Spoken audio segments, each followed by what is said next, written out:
Good morning everyone. आज हमें इतिहास के इस अध्ययन में कश्मीर राज्य के बारे में पढ़ना है। जैसे हम इतिहास में अभी प्रांतीय राजवंशों का अध्ययन कर रहे थे जो सल्तनत के समकालीन थे, ठीक है। उस समय या अभी तक हमने जौनपुर राज्य के बारे में पढ़ लिया है और बंगाल राज्य के बारे में पढ़ लिया है। अब हम पढ़ने जा रहे हैं कश्मीर राज्य के बारे में।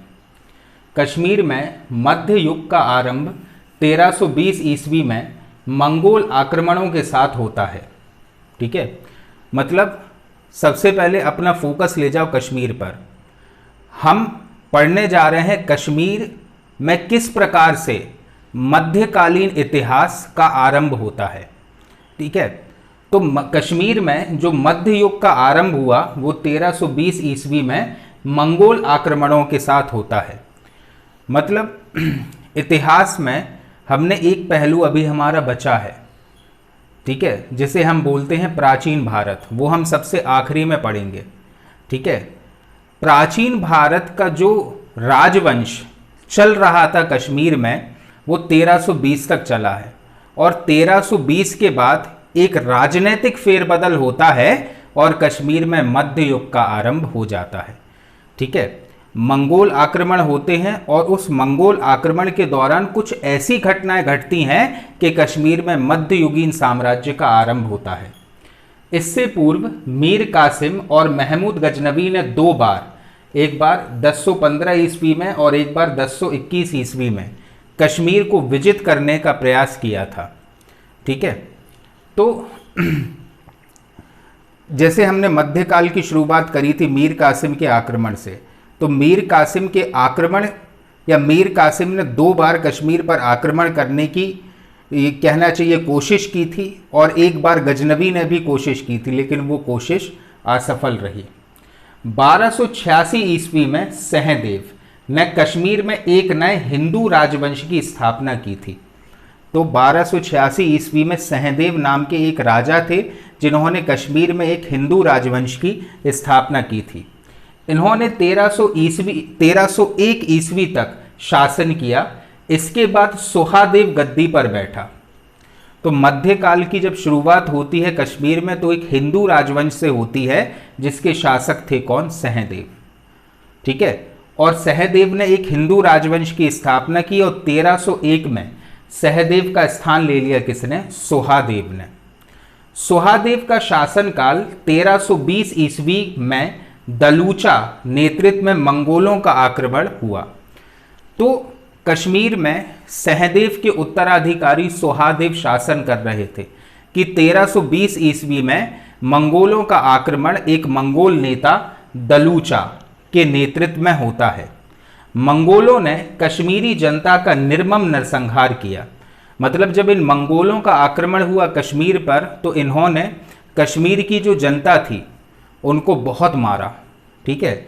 और जो सुहादेव कश्मीर का शासक था वो अपना स्थान छोड़कर ही या युद्ध किए बिना ही भाग गया जब मंगोलों का आक्रमण हुआ।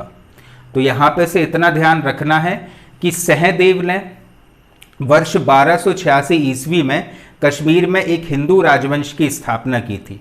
सहदेव के उत्तराधिकारी हुए सुहादेव और सुहादेव के समय ही 1320 ईस्वी में मंगोलों का आक्रमण कश्मीर पर होता है और सुहादेव बिना युद्ध किए ही वहां से भाग जाता है। सुहादेव का शासनकाल में 3 शरणार्थी कश्मीर आए थे। अब यहीं से कश्मीर के इतिहास की शुरुआत होती है कि जब सुहादेव का शासनकाल था तो 3 कहना चाहिए कि 3 शरणार्थी कश्मीर आए जिन्होंने कश्मीर का इतिहास पलटा। पहला रिंचन था। क्या नाम था इसका? रिंचन। रिंचन था जो लद्दाख के शासक राजवंश से संबंधित था। कश्मीर के ही जस्ट उत्तर पूर्व में आ जाता है लद्दाख। तो लद्दाख से एक व्यक्ति आता है कश्मीर में सुहादेव के शासनकाल में जिसका नाम था रिंचन। दूसरा शरणार्थी था जो दरिस्तान, ये मतलब पाकिस्तान का उत्तरी इलाका है, जो दरिस्तान से आया जिसका नाम था लंगरचक। एक था कौन? रिंचन, जो कहां से आया था? लद्दाख से। एक था दरिस्तान, दरिस्तान क्षेत्र से आया था जिसका नाम था लंगरचक। और तीसरा शाहमीर था। तीसरा कौन था? तीसरे का नाम था शाहमीर। और ये जो शाहमीर था ये भी अफगानिस्तान के इलाके से कश्मीर में आया था। तो ये 3 शरणार्थी सुहादेव के शासनकाल में कश्मीर आए थे। कौन कौन से? रिंचन, लंगरचक और ये शाहमीर। मंगोल आक्रमण के बाद फैली अव्यवस्था का लाभ उठाकर रिंचन ने सत्ता पर अधिग्रहण कर लिया। तो रिंचन जो कि लद्दाख क्षेत्र से कश्मीर आया था, क्या किया इसने कि कश्मीर में व्यापक रूप से अव्यवस्था फैली थी, क्योंकि मंगोलों का आक्रमण हुआ था 1320 में, और कश्मीर का जो शासक था सुहादेव वो अपना पद छोड़कर ही भाग गया था, इसलिए कोई भी शासक वहां पर नहीं था। तो इस परिस्थिति का लाभ उठाया किसने? रिंचन ने, और रिंचन बन गया कश्मीर का नया शासक। तो आइए अब हम समझते हैं रिंचन के बारे में। कब से कब तक रहा ये? 1320 से 1323 ईस्वी तक कश्मीर का शासक रहा। कौन? रिंचन। रिंचन लद्दाख के शासक राजवंश का सदस्य था। अभी जस्ट हमने पढ़ा कि रिंचन कहां से आया था, तो ये लद्दाख क्षेत्र से आया था। सुहादेव के शासनकाल में एक शरणार्थी के रूप में कश्मीर आया तथा उसके संरक्षण में अपने जीवन व्यतीत करने लगा। तो कश्मीर में कौन था शासक? सुहादेव, जिस समय रिंचन कश्मीर आया था। किंतु वह एक महत्वाकांक्षी था। महत्वाकांक्षी था मतलब उसका उद्देश्य था कि वो सिर्फ शरणार्थी बनकर ना रहे, कोई सा बड़ा पद उसे हासिल हो जाए। ऐसी सोच रखने वाला व्यक्ति ही कहलाता है महत्वाकांक्षी व्यक्ति। मंगोल आक्रमण के समय सुहादेव बिना युद्ध किए ही भाग गया था और कश्मीर में अराजकता फैल गई थी, जिसका फायदा उठाया किसने? रिंचन ने। मंगोलों के जाने के बाद रिंचन ने स्थिति का लाभ उठाकर सत्ता पर अधिकार कर लिया। ठीक है, उसने भोटा सैनिकों की सहायता से सुहादेव के वजीर तथा सेनापति रामचंद्र की हत्या करवा दी। अब ये कौन होते हैं भोटा सैनिक? भोटा सैनिक कौन है? भूटान के जो नागरिक हैं वे कहलाते हैं भोटा सैनिक। ठीक है, इन भूटान के नागरिकों की मदद से उसने सुहादेव का जो वजीर था और सेनापति था जिसका नाम था रामचंद्र की हत्या करवा दी और स्वयं कश्मीर का शासक बन गया। और 6 अक्टूबर 1320 ईस्वी को स्वयं को उसने राजा घोषित कर दिया। इस प्रकार से सुहादेव का स्थान ग्रहण कर लिया किसने? रिंचन ने, जो कि कहां का व्यक्ति था? लद्दाख का व्यक्ति था। और सत्ता को अधिग्रहित करने में रिंचन की मदद किसने की? भोटा सैनिकों ने। और ये भोटा सैनिक कौन थे? जो भूटान से आए थे। रिंचन ने रामचंद्र की पुत्री, ये जो रामचंद्र था ना, रामचंद्र कौन था? सुहादेव का सेनापति भी था और वजीर के पद पर भी था। सॉरी, रामचंद्र की पुत्री ही थी कौन? कोटा रानी। इस कोटा रानी से विवाह कर लिया किसने? रिंचन ने। रिंचन ने रामचंद्र की पुत्री कोटा रानी से विवाह किया।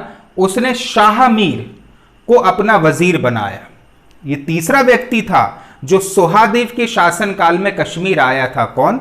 रामचंद्र। ठीक है, रामचंद्र नहीं, शाहमीर। ठीक है, तो शाहमीर को उसने अपना वजीर बनाया।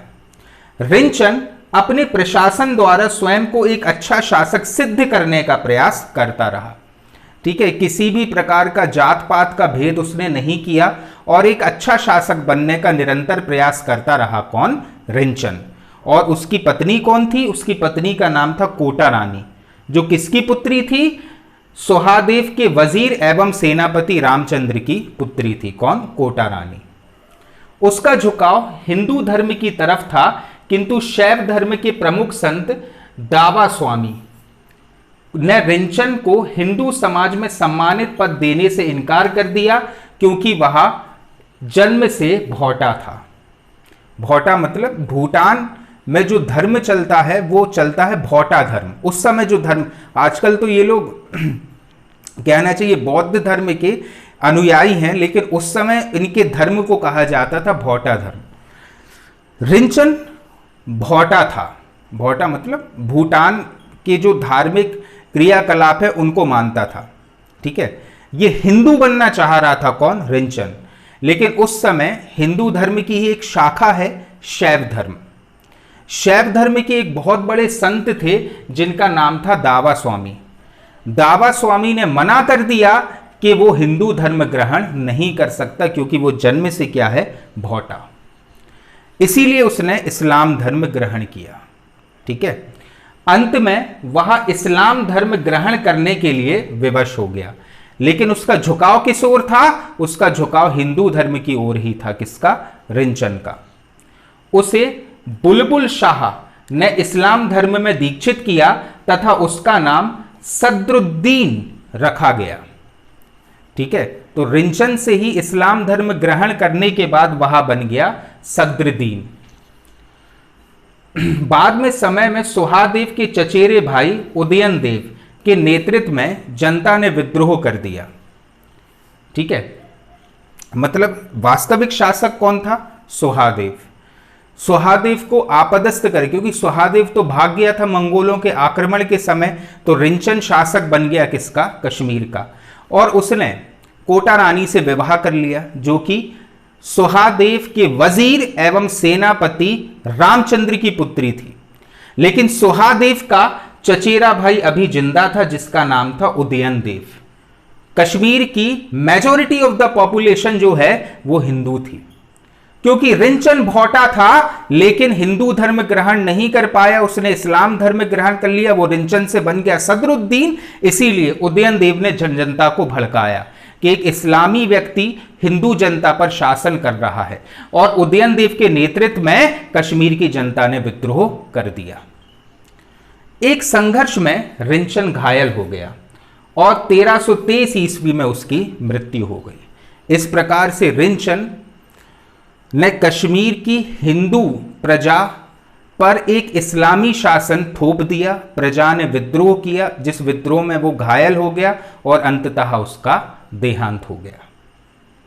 अब इसके बाद सुहादेव का ही भाई उदयन देव शासक बनता है। जिस सुहादेव के बारे में अपन ने पढ़ा है उसी का ही चचेरा भाई है कौन? उदयन देव।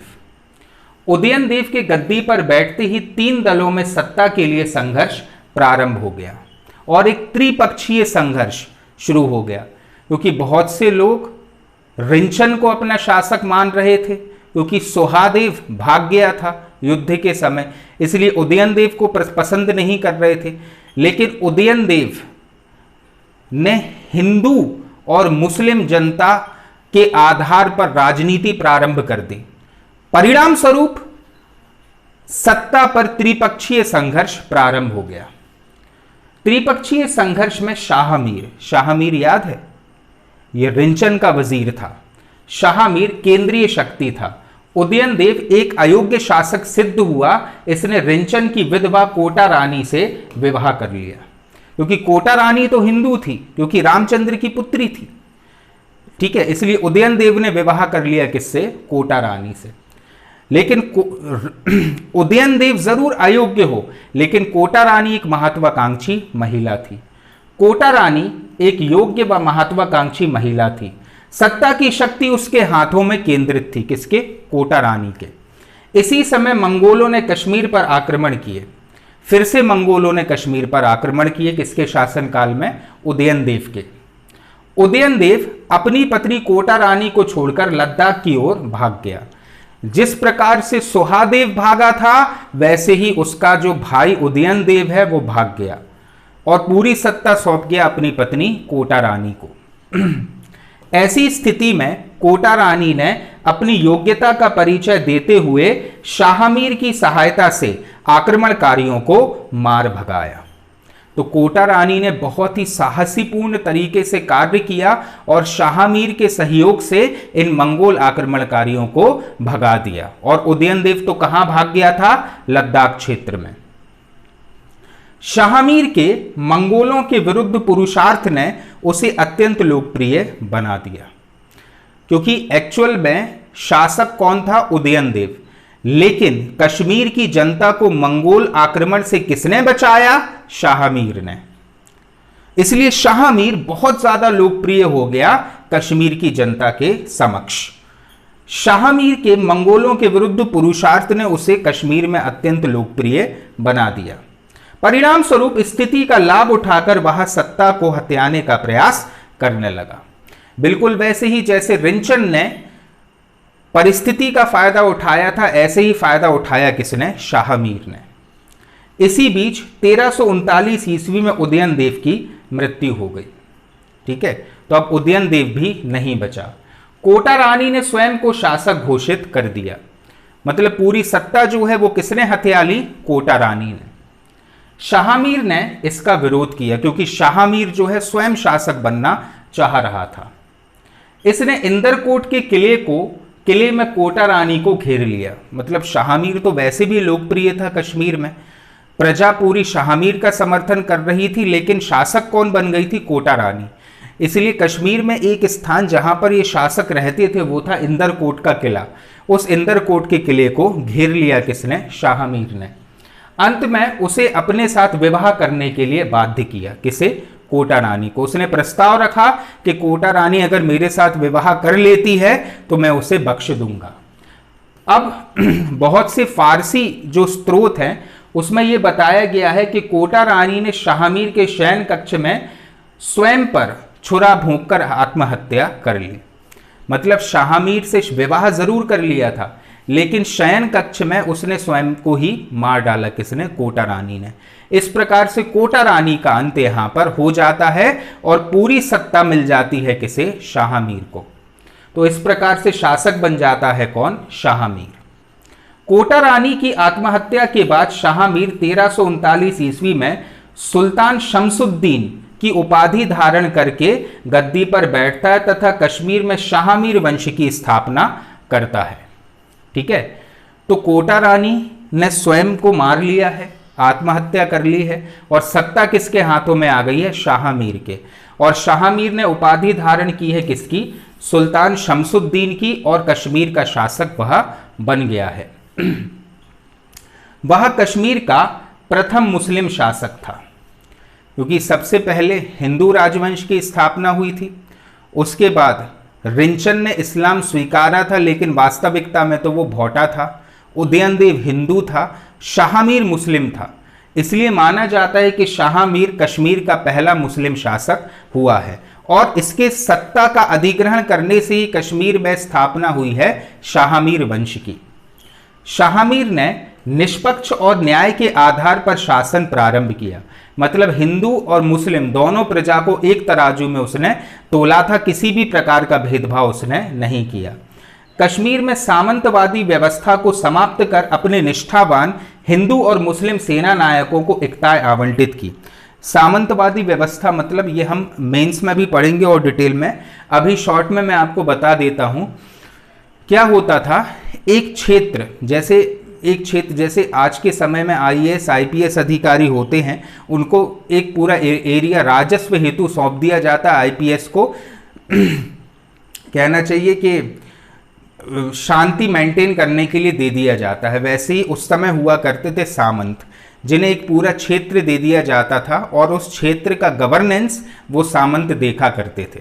ये सामंतवादी व्यवस्था हमारे यहाँ कभी मतलब कहना चाहिए प्राचीन भारत से चलती आई थी। तो इस सामंतवादी व्यवस्था का अंत किया किसने? शाह मीर ने, अर्थात सुल्तान शमसुद्दीन ने कश्मीर में, और एकताएं आवंटित कर दी। एकता व्यवस्था हमें याद है इल्तुतमिश ने शुरू करी थी। इस प्रकार की एकताएं आवंटित कर दी, और उस इख्तेदार का कार्य होता था कि वो सिर्फ राजस्व कलेक्शन करेगा, न्याय व्याय का कार्य उससे छीन लिया। जबकि सामंत के पास न्याय का कार्य भी होता था, लेकिन इख्तेदार के पास न्याय का कार्य नहीं होता था, वो सिर्फ राजस्व से संबंधित एक अधिकारी होता था। और ऐसे बड़े बड़े पदों पर हिंदू और मुस्लिम दोनों को उनकी योग्यता के अनुसार शाह मीर ने स्थान दिया था।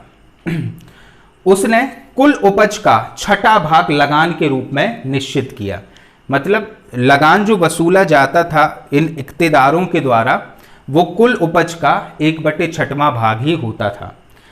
1442 ईस्वी में शाह मीर की मृत्यु हो जाती है। ठीक है, तो शाह मीर की मृत्यु कब हो गई? 1442 ईस्वी में। इसके बाद गद्दी पर बैठता है जमशेद। ठीक है। शाहमीर के बाद उसका पुत्र जमशेद उसका उत्तराधिकारी हुआ, किंतु उत्तराधिकारी के लिए हुए एक युद्ध में उसके भाई अली शेर ने 1344 ईस्वी में उसे पराजित करके उसकी हत्या कर दी। ठीक है, तो कुछ ऐसा विशेष नहीं है जमशेद के कार्यकाल में। शाहमीर का पुत्र था, लेकिन उसी के भाई अली शेर ने उसे मार दिया। ठीक है, और अब आता है सुल्तान अलाउद्दीन। क्या होगा ये? अली शेर ने ही उपाधि धारण की होगी, किसकी? अलाउद्दीन की। तो अली शेर अपने भाई जमशेद की हत्या कर सुल्तान अलाउद्दीन की उपाधि धारण करके गद्दी पर बैठता है। वह राजधानी इंदरकोट से अलाउद्दीनपुर, मतलब श्रीनगर का ही पुराना नाम था क्या? अलाउद्दीनपुर, ले गया।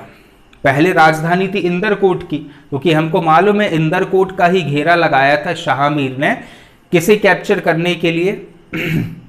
कोटा रानी को। उस समय कश्मीर की राजधानी थी इंदरकोट, लेकिन ये जो अली शेर था, जो सुल्तान अलाउद्दीन की उपाधि धारण करके गद्दी पर बैठा था, वो इंदरकोट से राजधानी ले गया अलाउद्दीनपुर, जिसे आज हम कहते हैं श्रीनगर। अपने शासनकाल में उसने एक कानून बनाया जिसके अनुसार कोई विधवा या दुराचारी स्त्री अपने पति की उत्तराधिकारी नहीं बन सकती। ठीक है, तो पहले जैसे कोटा रानी ने क्या किया था, पूरी सत्ता अपने हाथों में संकेंद्रित कर ली थी। ठीक है, जो सत्ता किसकी थी? रिंचन की। इसने एक कानून बना दिया सुल्तान अलाउद्दीन ने कि कोई भी विधवा स्त्री हो या दुराचारी स्त्री हो, वो अपने पति की संपत्ति की हकदार नहीं होगी।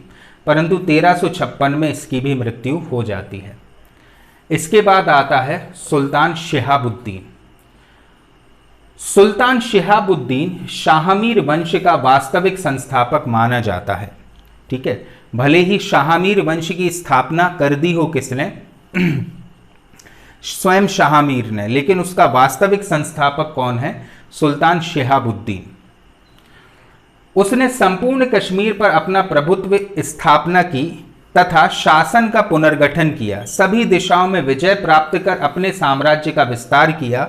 उसने लद्दाख के काशगरी मंगोलों पर विजय प्राप्त की।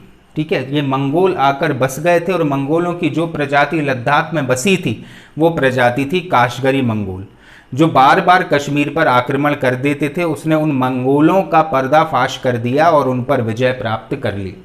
शिहाबुद्दीन ने शरीकुपरा तथा शिहाबुद्दीनपुर नामक दो नवीन नगर भी बसाए थे। ठीक है, तो दो नगर कौन कौन से हैं? शरीकपुरा तथा शिहाबुद्दीनपुर। इन दो नगरों की स्थापना की थी किसने? सुल्तान शिहाबुद्दीन ने। 1374 में इसकी भी मृत्यु हो जाती है। ठीक है, तो शाहमीर वंश का स्थापनाकर्ता कहलाएगा स्वयं शाहमीर, लेकिन वास्तविक स्थापनाकर्ता कहलाएगा सुल्तान शिहाबुद्दीन, क्योंकि इस शाहमीर वंश की जो ख्याति थी वो पूरे कश्मीर और आसपास के क्षेत्रों में विख्यात की थी किसने? सुल्तान शिहाबुद्दीन ने। ठीक है, इसके बाद आता है कुतुबुद्दीन। शिहाबुद्दीन के बाद उसका भाई हिंदाल कुतुबुद्दीन के नाम से गद्दी पर बैठा, तो इसका वास्तविक नाम क्या था? हिंदाल। 1389 ईस्वी में इसकी भी मृत्यु हो जाती है। ठीक है, और इसके बाद आता है कौन? सिकंदर। ठीक है, बहुत इंपॉर्टेंट है ये सिकंदर।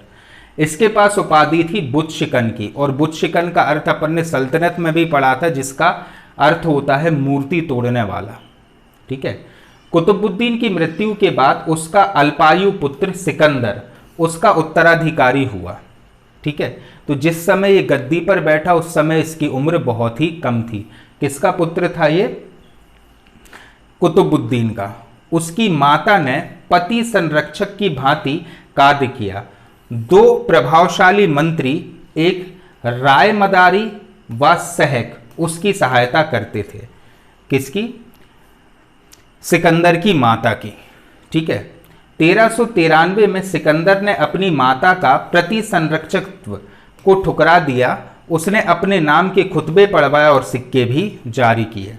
मतलब माता का जो संरक्षण प्राप्त था सिकंदर को, उसने उन सारे संरक्षण को खारिज कर दिया, स्वयं के नाम का खुतबा पढ़वाया और पूर्ण रूपेण एक सुल्तान की भांति कार्य करना प्रारंभ कर दिया। किस वर्ष? 1393 में। और इसी के समय में तैमूर का सल्तनत पर आक्रमण होता है 1398 ईस्वी में। याद करो आप, दिल्ली सल्तनत पर तैमूर का आक्रमण होता है, जिस समय कश्मीर का शासक था सिकंदर। इसके समय में तैमूर ने भारत पर आक्रमण किया, किंतु सिकंदर ने अपनी कूटनीतिक दूरदर्शिता से कश्मीर की रक्षा की। कश्मीर पर तैमूर ने आक्रमण नहीं किया। सिकंदर ने तैमूर के आक्रमणों के परिणाम स्वरूप विस्थापित हजारों ईरानी एवं मध्य एशियाई मुसलमानों को श्रीनगर में शरण दी।